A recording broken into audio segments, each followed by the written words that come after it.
We're back. There's no coincidence. As you can see, the title that I had to put up there. I, mm, okay. Whew. Mm,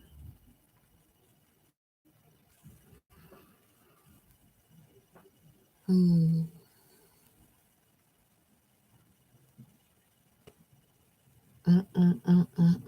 Part two of this message. Welcome back. Huh. Let me know if you can hear me on the way in. Let me know if the connection is stable.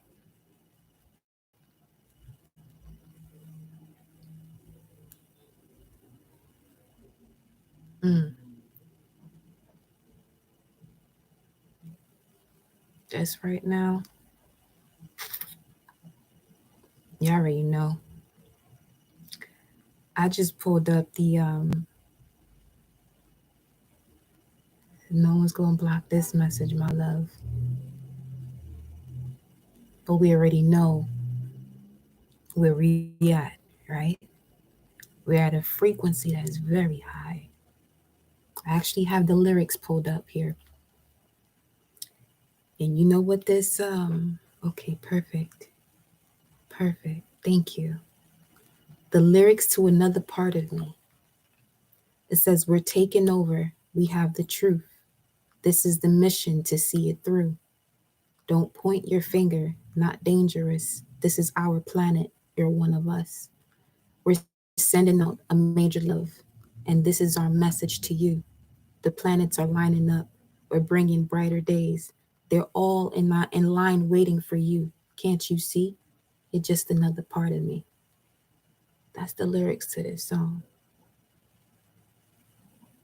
So you see, everything that's occurring around you is not a coincidence at all. The first card out is the grandfather, wisdom of the ages, meaning wisdom of the planets, cosmic energies, source, infinite source energy.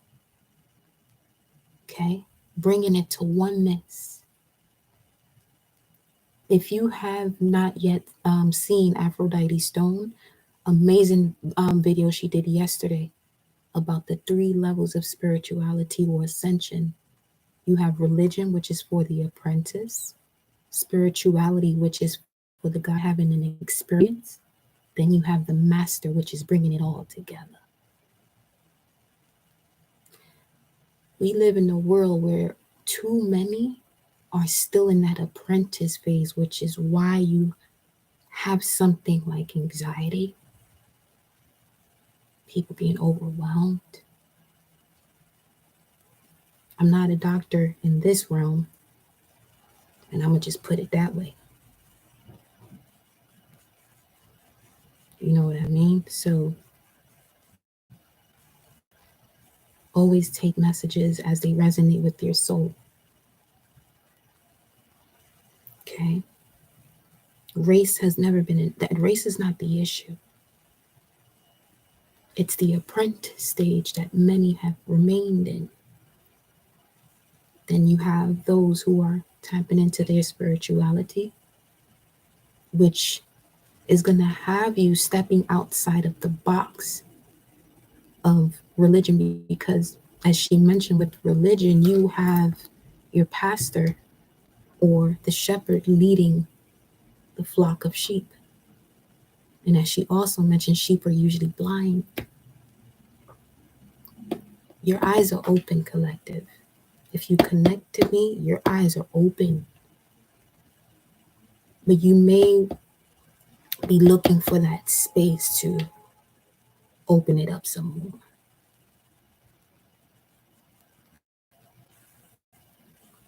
Let's grab, ooh. I said, ooh, because over here you got Buddha. I am in my center. Metatron, sixth chakra, third eye. But let's see what message comes out with the grandfather.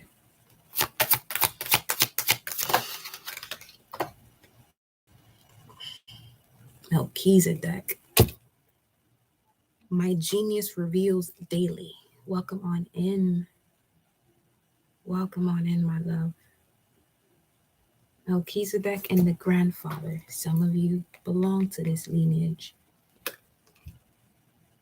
By synergistically weaving the ever-widening knowledge of the physical world, the ever-deepening mystery of the spiritual world, and the ever-growing population in its widening politics, Melchizedek helps scholars, philosophers, scientists, mystics, priests, and initiates alike alchemize into their genius. He founded the Sacred Order of Melchizedek, one of the earliest of mystery schools, where Yeshua of Nazareth is said to have been ordained a priest forever in the order of Melchizedek. During his missing years from the Bible, Melchizedek advanced. Is okay. I already see where this is going. Melchizedek advanced the use of sacred geometry as an emergent language to express the many overlapping patterns and fractals within language, celestial bodies, nature, mathematics, science, medicine, solar seasons, astrology, astronomy, crystalline growth, cellular biology, sight, sound, miracles, auric fields, etc. The ancient order of Melchizedek is a fascinating wealth of knowledge, and its continued influence in our life and culture today may surprise you. Initiates on this path never really graduate because they adopt the order as an enlightened lifestyle of self realization and ever expanding consciousness. So, you see, this is where the master lives, constantly learning, not having someone tell them what to do specifically all the time, but that is part of it as well. You're always learning. That's what wisdom is. It's you always going through experiences that are disguised as obstacles or challenges for you to gain that wisdom. It's like a muscle. To strengthen a muscle, you got to break it down. You become sore, and then you start to see yourself develop. Okay. Don't forget to like the video. Y'all see y'all in here. So we have the grandfather and Melchizedek. Now, I'm going to go again with Michael Jackson's Another Part of Me lyrics. It says, we're taking over. We have the truth. This is the mission to see it through.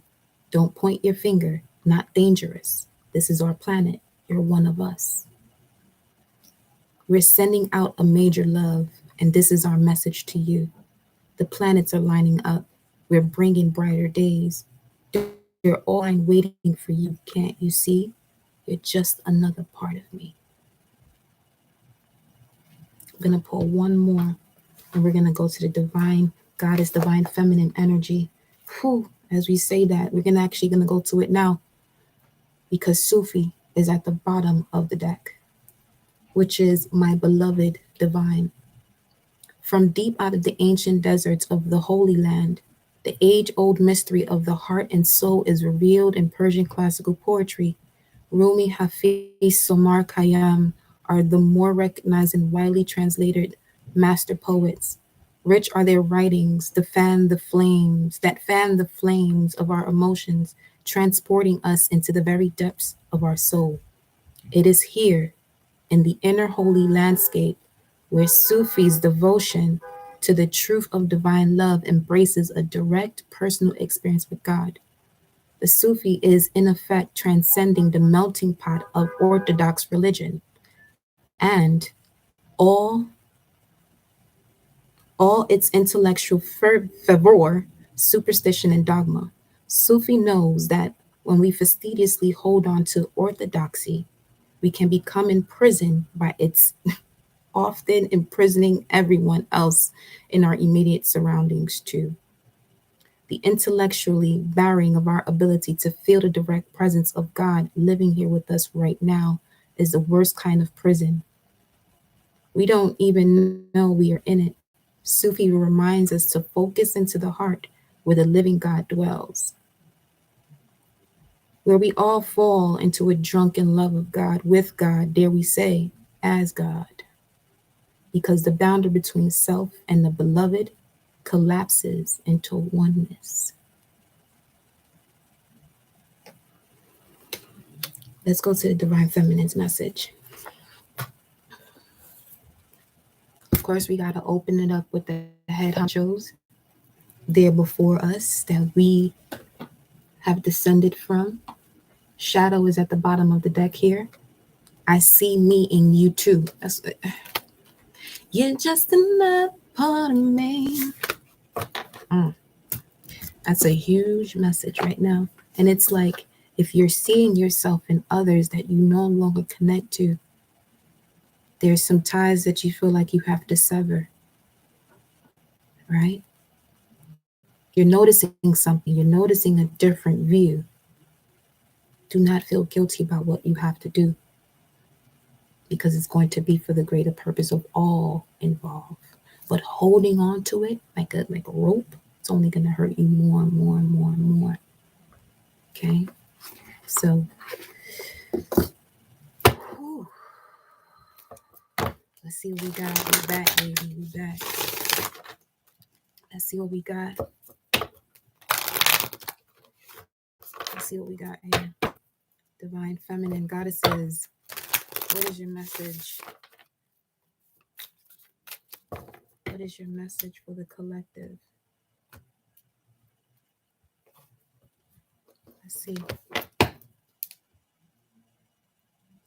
Inanna, the Queen of Heaven and Earth. I have nothing to hide. I see and accept all that I am. One of the things about kings and queens and why there's a preferred notion towards God, goddess, emperor, empress, is because kings and queens are positioned in certain locations, not the whole. My objective with my messages is the oneness, to have dominion over what it is and where you're at and beyond that. Not just being the queen of water, the queen of wands, or the queen of pentacles, or the queen of swords. The empress embodies all of that, and the emperor as well. What is that? All four corners, right?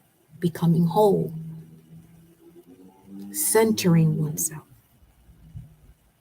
Okay, so let's see here. Divine Feminine, Goddess Energy. We have Ananda Mahima, the joy permeated mother. She's basically her own guru. That's what it says. I am my own guru. I know the self that never changes. And this is in perfect alignment to the galactic signature of the day, the white magnetic mirror.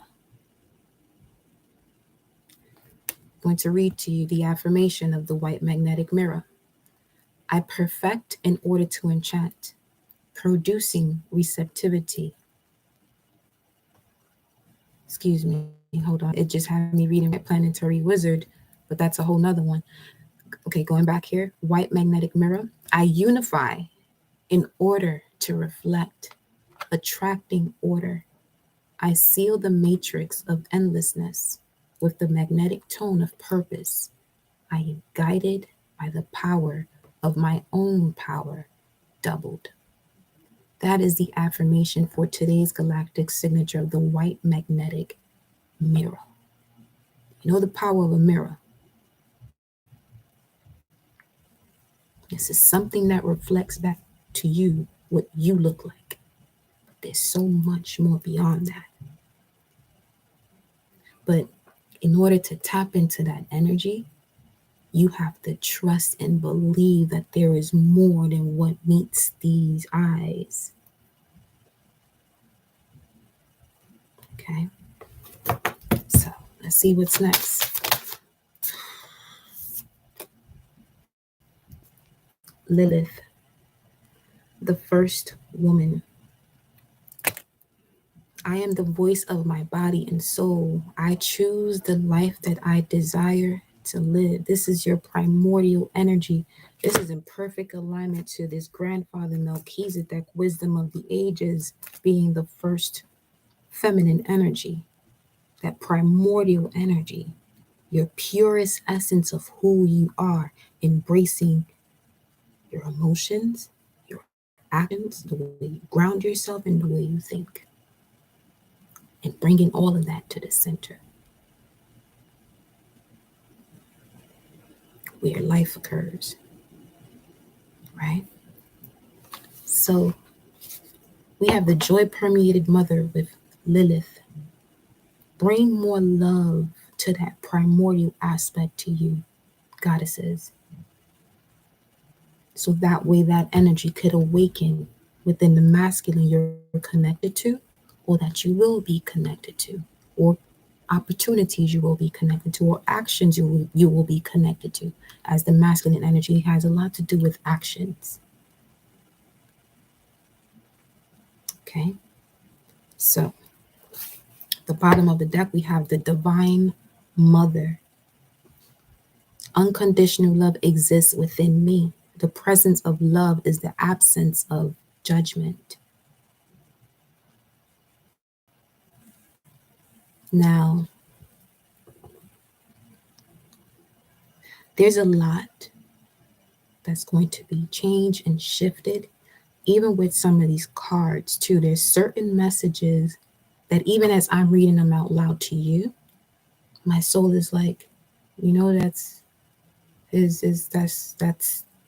the understanding, that's the 2D aspect, because some of you are actually here to make those judgments.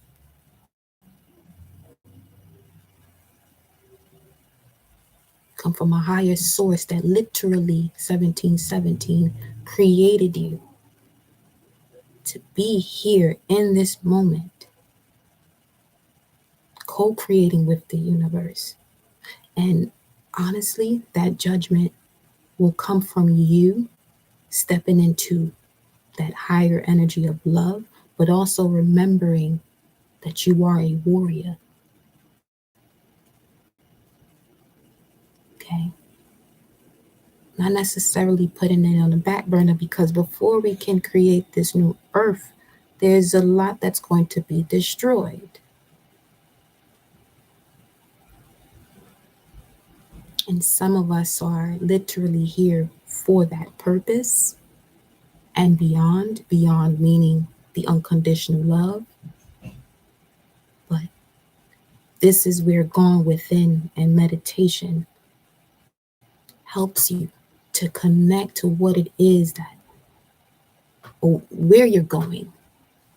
How it happens, it's none of your business. That's nature right there. How it happens belongs to nature, or the universal law. Who, what, when, where, and why is your responsibility and what you're held accountable for. So,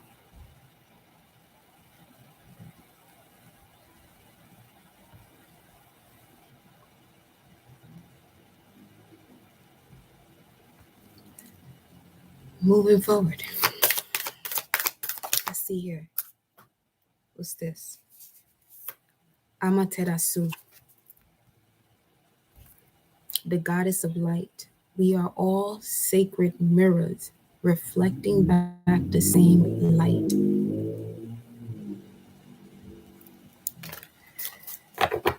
That's basically breaking down what we just mentioned. At the bottom, you have Catherine Labore, the patroness of miraculous healing. I am ready to heal. I am worthy of the miracles meant for me. Okay. And then we have the mystic of peace.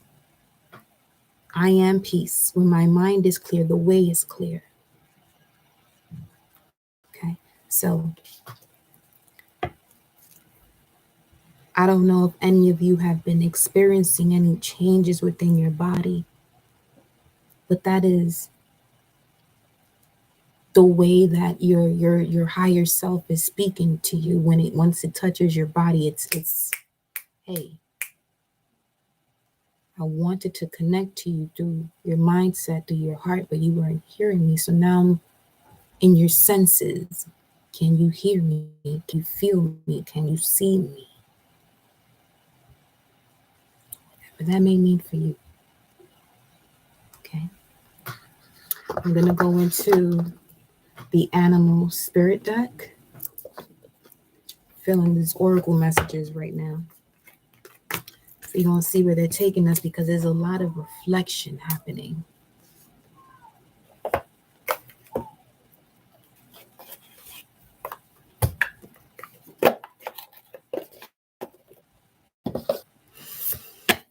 You're so welcome, my love. Let's see, what do we have here?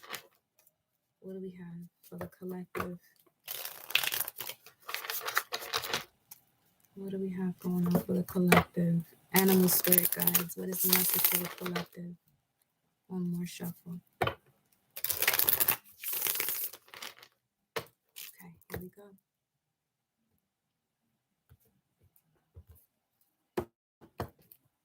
B. Oshunashe. Let's see, what do we have here? We have two cards. This is very deep, ancient wisdom some of you are carrying. Okay. You're carrying, like it said here, I carry the wisdom of the ages. Is that what it said? I carry wisdom of the ages. Some of this is connected to your grandfather. So get more familiar, or you can even, before you go to bed, if you want to connect, if they have ascended, if you want to connect, and you can do that. I'm pretty sure most of you know that. But to get into that space, be more like a child. Okay? We have here the deer and the firefly. The firefly is all about responding to that moment where there's a spark of inspiration. Okay? Now the deer, let me read it from here. It's earth energy, trusting and thriving. But let's see what it's saying here in the text. You're just another part of me. Loving, intuitive, graceful, the mother. Okay. This mother energy is very strong as well. Could be your mother's grandfather. Let's see here. The deer represents the feminine aspects of earth energy. This energy is available to all creatures regardless of gender, but is especially potent in new parents. During the first few days, they are fully present, nurturing, and calm.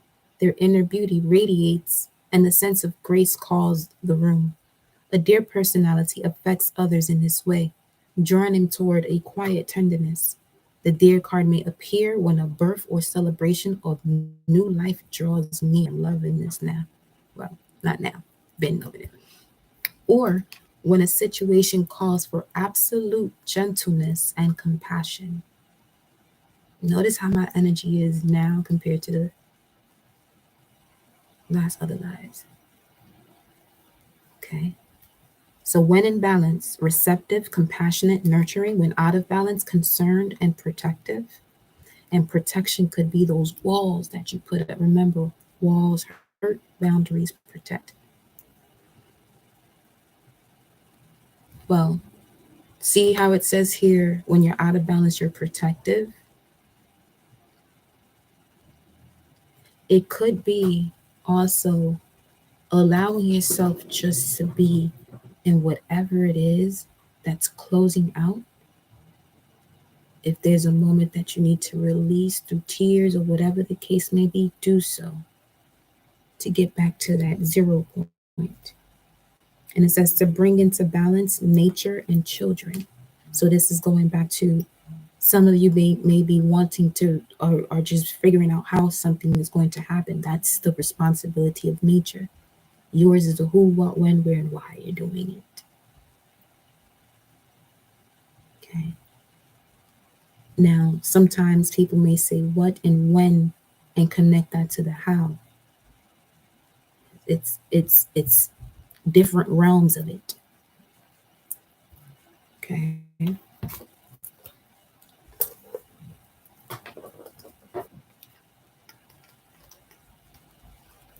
It talks about desire to delve deeper, profound peace, and ancient wisdom. The will represents profound emotional health and stability. Well personalities are not afraid of emotional